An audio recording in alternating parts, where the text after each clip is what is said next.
વડોદરા શહેર સુરસાગર તળાવ ખાતે ગંદકીનું સામ્રાજ્ય જોવા મળ્યું। વડોદરા શહેરની શાન ગણાતું અને શહેરની મધ્યમાં આવેલું ઐતિહાસિક સુરસાગર તળાવ અત્યારે પોતાની ઓળખ ગુમાવી રહ્યું હોય તેવું લાગી રહ્યું છે।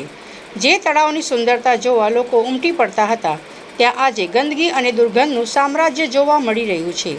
પાલિકાની ઘોર બેદરકારીને કારણે આજે આ પવિત્ર જગ્યાની હાલત અત્યંત દયનીય બની છે। વડોદરાનું સુરસાગર તળાવ, જ્યાં બિરાજમાન છે ભગવાન શિવની ભવ્ય પ્રતિમા, પરંતુ આસ્થાના આ કેન્દ્રમાં અત્યારે તંત્રની બેદરકારીના દ્રશ્યો જોવા મળી રહ્યા છે।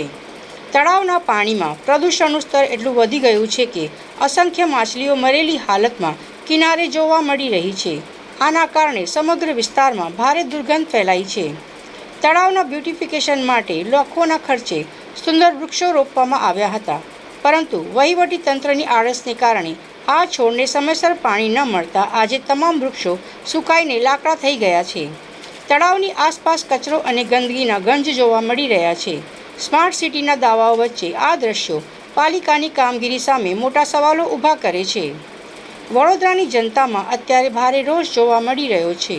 જો સમયસર પગલાં લેવામાં નહીં આવે તો આ ઐતિહાસિક વારસો પ્રદૂષણના ખપ્પરમાં હોમાઈ જશે તેવી ભીતિ સેવાઈ રહી છે।